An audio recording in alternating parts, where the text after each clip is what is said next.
Hi friends, already இருக்கிற corona மற்றும் ஓமிக்ரானியை நம்ம இன்னும் கடந்து வரல. அதுக்குள்ளே பார்த்தோம்னு வச்சுக்கோங்களேன், அடுத்த வேரியண்ட்டுக்கு ரெடியாக இருங்க, நெக்ஸ்ட் லாக்டவுனுக்கு ரெடியாக இருங்க, 4th வேவுக்குமே ரெடியாக இருங்கன்ற மாதிரி ஒரு நியூஸ் வந்திருக்கு. ஸோ அதை பற்றி தான் இந்த வீடியோவில் நம்ம டீட்டெயிலாக பேச போகிறோம். நீங்கள் இன்னும் நம்மளோட பிரகாஷ் செல்வம் சேனலுக்கு வந்து சப்ஸ்கிரைப் பண்ணனா மறக்காமல் சப்ஸ்கிரைப் பண்ணி பெல் பட்டனை கிளிக் பண்ணுறது மட்டும் இல்லாமல் அதில் ஆல் நோட்டிஃபிகேஷன் பட்டனையும் ப்ரெஸ் பண்ணி வச்சுக்கிட்டிங்கன்னா நான் போடுற வீடியோஸ் எல்லாமே உங்களுக்கு வரும். நீங்களும் அந்த வீடியோஸ்லாம் போய் பார்க்கலாம். இன்ஸ்டாகிராமோட லிங்க் டிஸ்கிரிப்ஷன்லையும் சரி, ஸ்க்ரீன்லேயும் ஐடி வந்து டிஸ்பிளே ஆகிட்டு இருக்கும். நீங்கள் போய் ஃபாலோ பண்ணிக்கோங்க. இப்போ வாங்க நம்ம டாபிக் உள்ள போகலாம். கொரோனா, ஓமிக்ரான், அது மட்டும் இல்லாமல் டெல்டா வேரியண்ட், இந்த மாதிரி கொரோனாவே பார்த்தீங்கன்னா வந்து பல்வேறு வேரியண்ட்டாக வந்து உருமாறி வந்துக்கிட்டே இருந்துச்சு.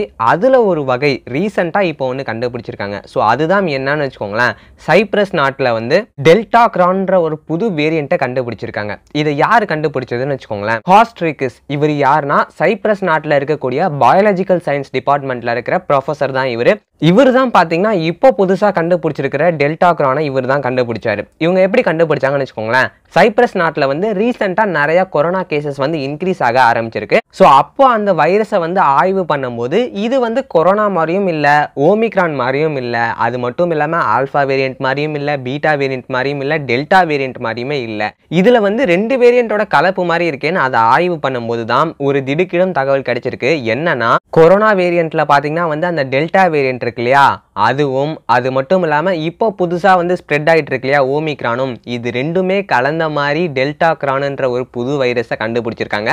இந்த டெல்டா கிரான்ல வந்து ஓமிக்ரானோட ஸ்ட்ரெயின்ஸுமே இருக்கான், அது மட்டும் இல்லாமல் டெல்டா வேரியண்ட் மாதிரியுமே. ஸோ அப்போ 2 வேரியன்ட்ஸ் வந்து ஒன்னா கலந்த மாதிரி புதுசாக வந்து ஒரு வேரியண்ட் உருவாகிட்டு இருக்கு. இது வரைக்கும் நம்ம வந்து கொரோனாவை பார்த்தோம், அது மட்டும் இல்லாமல் alpha variant, beta variant, Omicron, இப்போ புதுசாக இந்த டெல்டா கிரான். ஸோ இந்த மாதிரி உருமாற்றம் அடைஞ்சிக்கிட்டே போயிட்டு இருக்கு. இதுக்கு வேற வழியே கிடையாதா, தீர்வே கிடையாதா? நம்மளும் வந்து வேக்சினேஷன் போட்டோம், அது மட்டும் இல்லாமல் ஃபர்ஸ்ட் லாக்டவுன் போட்டாங்க, செகண்ட் லாக்டவுன் போட்டாங்க, அதுக்கப்புறம் இப்போவுமே கூட வந்து லாக்டவுனுக்கு திரும்பி வந்துடுச்சு, லாக்டவுன் நிலை திரும்பி வந்துடுச்சு. இதுக்கப்புறமாவது இந்த மாதிரி சூழ்நிலைகள் இல்லாமல், லாக்டவுன் இல்லாமல் ஃப்ரீயாக நம்ம முன்னாடி எப்படி மாஸ்க் போடாமல் போயிட்டு இருந்தோமோ அந்த மாதிரி ஒரு சூழல் வருமானு கேட்டிங்கன்னா டெஃபினட்டாக வரும். பட் அதுக்கு நம்ம என்ன பண்ணணும்? கவர்மெண்ட்டுமே பார்த்தீங்கன்னா வந்து எதுவுமே பண்ண முடியாது. ஏன்னா மக்களாகிய நம்ம நினச்சா மட்டும்தான் வந்து இந்த மாதிரி ஸ்ப்ரெட்டை வந்து தடுக்க முடியும். அதாவது என்னன்னா, நம்ம வந்து இப்போ ஒரு பப்ளிக் பிளேஸுக்கு போகிறோன்னு வச்சுக்கோங்களேன், இப்போவுமே சரி நிறைய பேர் எங்கே போனாலும் வந்து மாஸ்க் போடுறது கிடையாது, வேக்சினேஷனுமே நிறைய பேர் பண்ணது கிடையாது. ஸோ இப்படி இருக்கும்போது ஒரு சின்ன வகையான வைரஸ் வந்தால் கூட அது உடனே வந்து ஸ்ப்ரெட் ஆகக்கூடியதுக்கான வாய்ப்பு அதிகமாகவே இருக்குது. அது மட்டும் இல்லாமல் நீங்கள் வந்து வேக்சினேஷன் பண்ணிட்டீங்கன்னா ஓரளவுக்கு உங்களுக்கு அதுலேருந்து வரக்கூடிய எஃபெக்ட் வந்து குறையும். ஸோ அதனால தான் வந்து கவர்மெண்ட் வந்து உங்களை வேக்சினேஷன் பண்ண சொல்கிறது. அது மட்டும் இல்லாமல் முன்னெச்சரிக்கை நடவடிக்கை, மாஸ்க் போட சொல்கிறது, சானிடைசிங் உங்களை பண்ணிக்க சொல்கிறது, ரெகுலராக இருக்கிற கொரோனா ப்ரோட்டோகால்ஸை வந்து உங்களை இப்போவுமே அதனால தான் ஃபாலோ பண்ண சொல்லியிருக்காங்க. கொரோனா வந்து கொஞ்ச நாளைக்கு வந்து ஸ்ப்ரெட் ஆகாமல் இருந்துச்சு. ஸோ நார்மலாக இருக்கிற சூழல் வந்து கொஞ்சம் படிப்படியாக கேசஸ் வந்து குறைஞ்சி இருந்துச்சு. பட் இப்போ பார்த்தீங்கன்னா வந்து கேசஸ் வந்து இன்க்ரீஸ் ஆக ஆரம்பிச்சிருக்கு. அது மட்டும் இல்லாமல் ஓமிக்ரான்ன்ற வேரியண்ட்டும் பார்த்தீங்கன்னா வந்து ஸ்ப்ரெட் ஆக ஆரம்பிச்சிருக்கு இந்தியாவில். இந்த ஓமிக்ரான் ஃபஸ்ட்டு எங்கே வந்துச்சுன்னு வச்சுக்கோங்களேன், இந்த ஓமிக்ரான் வந்து சவுத் ஆஃப்ரிக்காவில் தான் வந்து இதை டிஸ்கவர் பண்ணுறாங்க. அங்கே தான் வந்து ஃபியூ கேசஸ் இருந்துச்சு. அதுக்கப்புறம் பார்த்தீங்கன்னா வந்து சவுத் ஆஃப்ரிக்காவிலே வந்து படிப்படியாக பார்த்தீங்கன்னா இந்த ஓமிக்ரானோட கேசஸ் வந்து இன்க்ரீஸ் ஆக ஆரம்பிக்குது. அது மட்டும் இல்லாமல் உடனே பார்த்தீங்கன்னா வந்து மற்ற நாடுகளுக்கும் வந்து இது பரவ ஆரம்பிக்குது. அதே மாதிரி தான் பார்த்தீங்கன்னா வந்து இந்தியாவுக்குள்ளேயும் வந்து ஃபஸ்ட்டு ஒரு கேசஸ் கண்டுபிடிக்கிறாங்க. அதுக்கப்புறம் இன்னும் சில இடத்துல வந்து 2-3 கேசஸ் கண்டுபிடிக்கிறாங்க. இப்போ படிப்படியாக பார்த்தீங்கன்னா வந்து கேசஸ் இன்க்ரீஸ் ஆகிட்டே போயிட்டு இருக்கு ஓமிக்ரானோட கேசஸ். சைப்ரஸ் நாட்டில் வந்து என்ன சொல்றாங்கன்னா, இப்போ வரைக்கும் வந்து இந்த டெல்டா கிரானை பற்றின முழுமையான தகவல் எங்களுக்கு கிடைக்கல.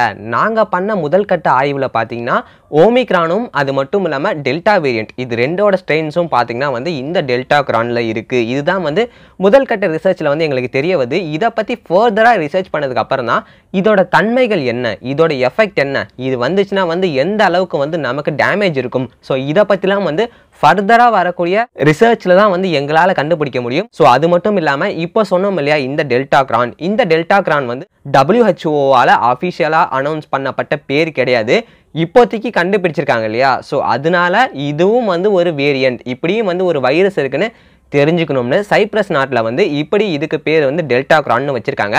பட் இன்னும் அஃபிஷியலாக வந்து WHO அதாவது வேர்ல்டு ஹெல்த் ஆர்கனைசேஷன் பார்த்தீங்கன்னா வந்து இன்னும் அதுக்கு அஃபிஷியலாக நேம் வைக்கல. ஏன்னா புதுசாக வரக்கூடிய ஒவ்வொரு வைரஸ்க்குமே வந்து நேம் வச்சுட்டு போனோம்னா அதோட பவர் வந்து நார்மலாக இருந்தால் கூட ஒரு 2 பேத்துக்கு வந்து பரவிட்டு அதோட நின்றுற மாதிரி இருந்தால் கூட பேர் வச்சுக்கிட்டே போனோம்னா அது வந்து இன்னும் வந்து பயத்தை தான் அதிகரிக்கும். ஸோ அதனால தான் வந்து இந்த மாதிரி வைரஸ் வந்துச்சுன்னா அது வந்து ரொம்பவே அதிகமாக ஸ்ப்ரெட் ஆகக்கூடிய வாய்ப்பு இருந்தால் தான் WHO வந்து அஃபிஷியலாக இதுக்கான நேம் வச்சு அதை வந்து ஒரு வைரஸாக வந்து அங்கீகரித்து அதுக்கான புரோட்டோகால்ஸை வந்து வெளியிடுவாங்க. ஸோ இது வரைக்கும் பார்த்தீங்கன்னா வந்து இன்னும் இந்த டெல்டா கிரானுக்கு எந்த ஒரு புரோட்டோகால்ஸுமே அறிவிக்கல. ஓமிக்ரானுக்குமே சரி இப்போ வரைக்குமே வந்து COVID-19 புரோட்டோகாலை தான் வந்து எல்லா கவர்மெண்ட்டும் வந்து கடைபிடிச்சிட்டு இருக்காங்க. டெல்டா கிரானை பற்றி உங்களுக்கும் ஒரு தகவல் கிடைச்சிருக்கும். இது எங்கே வந்துச்சு, எப்படி கண்டுபிடிச்சாங்கன்னு. இந்த மாதிரி இன்ட்ரெஸ்டிங்கான அது மட்டும் இல்லாமல் லேட்டஸ்ட் நியூஸை நீங்கள் வந்து தெரிஞ்சுக்கணும்னா நம்மளோட பிரகாஷ் செல்வம் சேனலை வந்து சப்ஸ்கிரைப் பண்ணிடுங்க. சப்ஸ்கிரைப் பண்ணும்போது கீழே வந்து ஒரு பெல் பட்டன் வரும். அந்த பெல் பட்டனை கிளிக் பண்ணி ஆல் நோட்டிஃபிகேஷன் பட்டனை ப்ரெஸ் பண்ணிங்கன்னா நான் போடுற வீடியோஸோட நோட்டிஃபிகேஷன் உங்களுக்கு வரும். அது மட்டும் இல்லாமல் நீங்கள் இன்னும் நம்மளை இன்ஸ்டாகிராமில் ஃபாலோ பண்ணலன்னா மறக்காமல் போய் இன்ஸ்டாகிராமில் நீங்கள் ஃபாலோ பண்ணிக்கோங்க. நீங்கள் இதுக்கு முன்னாடி பார்க்காத வீடியோட லிங்க்லாம் இந்த வீடியோட டிஸ்கிரிப்ஷனில் இருக்கும். அப்படி இல்லைனா இப்போ ஸ்க்ரீனில் காட்சாகவும் தெரிஞ்சிட்டு இருக்கும். ஸோ நீங்கள் இதை கிளிக் பண்ணி வந்து அடுத்த வீடியோக்குள்ளே போகலாம். அடுத்து கூடிய விரைவில் நல்ல வீடியோவோட நல்ல டாப்பிக்கோட நான் உங்களை சந்திக்கிறேன்.